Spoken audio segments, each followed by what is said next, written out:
Hello and welcome to Archaeologists Anonymous. I'm your host Sean Silvia, and today's topic is the Library of Alexandria.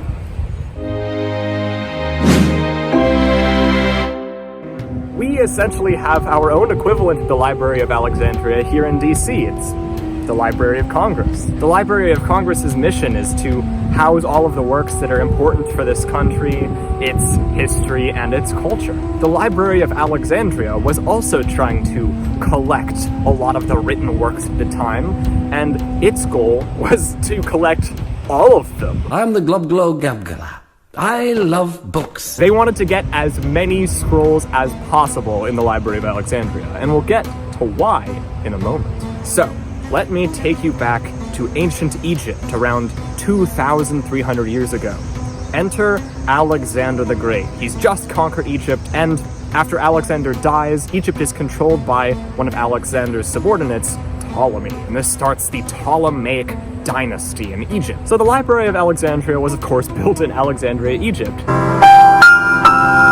Of course, there are many different cities named Alexandria. Alexander the Great had a bit of an ego, but Alexandria in Egypt is, of course, the most famous. It basically became a new world city, attracting scholars, travelers, merchants from throughout the Mediterranean and throughout the Near East. So, why did the Greeks build a library in their new world city? Well, at least in the minds of the Greeks, wisdom equaled power. They aimed to capture all of the world's knowledge within the walls of the Library of Alexandria. If they have all the world's knowledge, they have all the world's power. They wanted a copy of every single play, book, treatise, and poem in the entire world. And this was long before mass publishing, so it's not like you had hundreds and hundreds of copies floating out there for the library to collect. They had to have scribes carefully copy each text by hand. Copying texts took a long time and was very expensive, so there weren't that many copies of any one text throughout the ancient world. So, in Alexandria, they actually sent people out throughout, Greece, the Mediterranean, Egypt, to find texts. There's actually a funny story about how collectors from the Library of Alexandria went up to a Greek playwriting competition in Greece, and they actually stole the original copies of all the plays being performed there, and those happened to be the only copies of those plays, so they were forever in Alexandria. The library's constant quest to find more books actually extended to ships entering in the harbor of Alexandria. These ships were actually boarded and searched for books that could be taken and copied in the Library of Alexandria. In some harbors they board your ship looking for illicit goods, and in some they board your ship looking for books. FBI, open up! All of this collecting really paid off.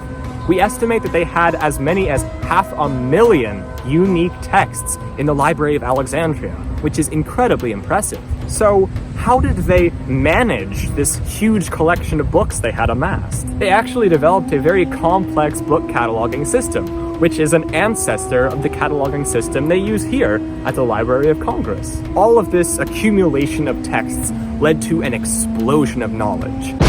Math, science, art.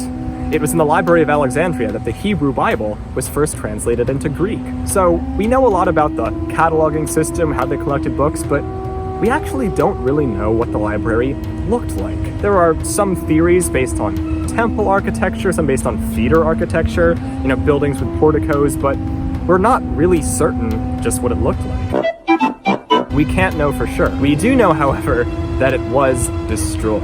And it's not how you might think. Most people have heard that the library was accidentally burned down by Julius Caesar during the Siege of Alexandria amidst the Roman Civil War.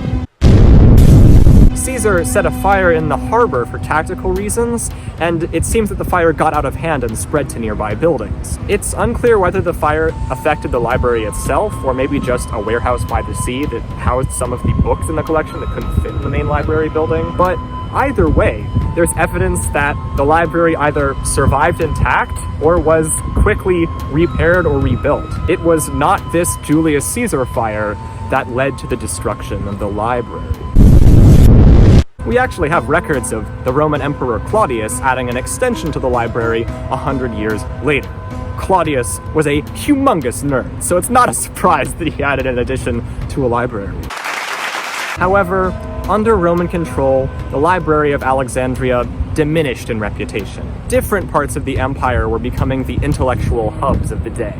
And so, the Library of Alexandria was neglected and fell into disrepair. In Roman intellectual circles, the Library of Alexandria actually became synonymous with boring and unoriginal scholarship. So as the library diminished in importance, it was kind of roasted out of existence. Not quite as dramatic as being literally burned down by Julius Caesar, but it still was roasted. Though the original building of the Library of Alexandria was destroyed, the mission to preserve and collect the knowledge of the world lives on in buildings like the Library of Congress here in D.C. today. Thank you so much for watching. I have been Sean Silvia of Archaeologists Anonymous. Don't forget to like, subscribe, and watch another video. And I'll see you on the next one.